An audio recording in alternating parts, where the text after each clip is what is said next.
Assalamualaikum warahmatullahi wabarakatuh. Perkenalkan teman-teman, kami dari kelompok 4 akan mempresentasikan tentang konsolidasi Bank Mandiri.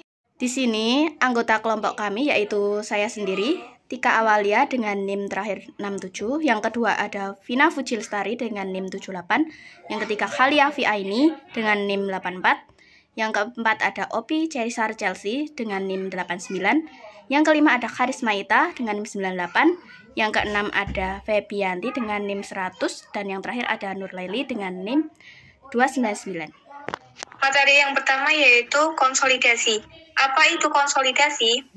Menurut pasal 1 ayat 10 Undang-Undang Nomor 40 2007, pengertian peleburan atau konsolidasi adalah perbuatan hukum yang dilakukan oleh dua perseroan atau lebih untuk meleburkan diri dengan cara mendirikan satu perseroan baru yang karena hukum memperoleh aktiva dan pasiva dari perseroan yang meleburkan diri dan status badan hukum perseroan yang meleburkan diri berakhir karena hukum.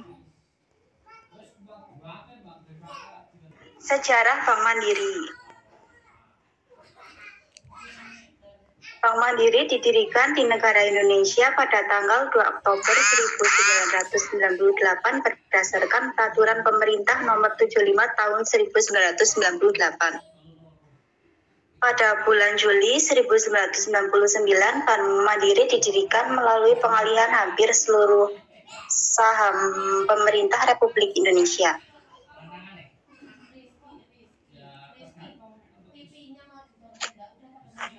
Bank Mandiri didirikan melalui pengalihan hampir seluruh saham beberapa bank pemerintahan Indonesia sebagai tanggapan terhadap krisis ekonomi regional pada periode tersebut. Bank Dagang Negara atau BDN, Bank Bumi Daya atau BDD, Bank Ekspor Impor Indonesia atau Bank Eksim, dan Bank Pembangunan Indonesia atau Bapindo adalah bank-bank yang bergabung untuk membentuk Bank Mandiri.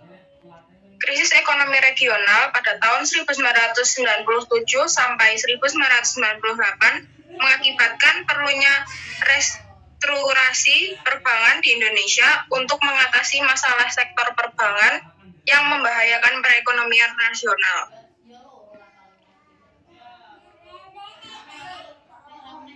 Faktor-faktor konsolidasi pada Bank Mandiri ada 3 macam. Yang pertama yaitu manajerial. Konsolidasi menggabungkan budaya kerja keempat bank, memungkinkan penyatuan kelebihan dan penyelesaian kekurangan manajerial.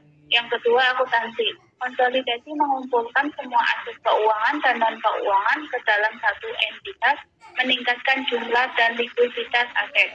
Yang terakhir yaitu pemerintah. Penggabungan bank merupakan bagian dari program restrukturisasi perbankan pemerintah Indonesia.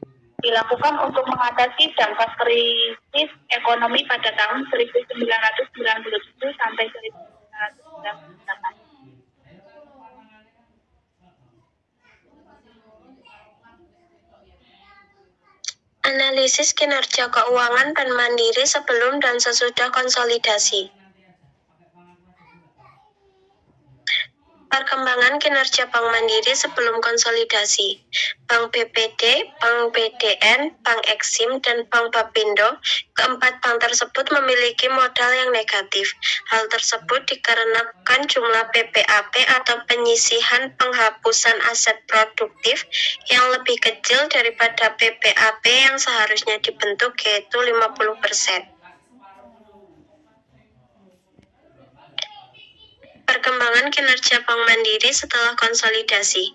Kinerja Bank Mandiri setelah melakukan konsolidasi tentu berdampak positif atau dapat dikatakan sehat.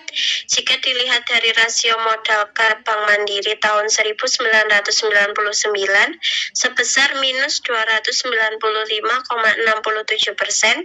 dan tahun 2000 sebesar 295,67%. Hal tersebut menunjukkan bahwa perubahan penilaian kesehatan bank karena modal Bank Mandiri semakin membaik bahkan meningkat drastis.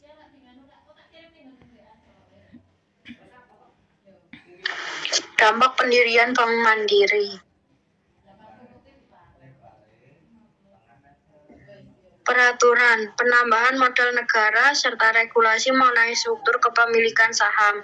Hak nasabah, bank harus memperhatikan kepentingan kreditur dan memberikan perlindungan konsumen dalam pengalihan hak tagihan. Hak karyawan, dampaknya meliputi program pensiun sukarela, seleksi karyawan yang lebih ketat, dan kompensasi bagi karyawan yang terkena PHK akibat penggabungan. Baik, sekian presentasi dari kami kelompok 4. Terima kasih. Wassalamualaikum warahmatullahi wabarakatuh.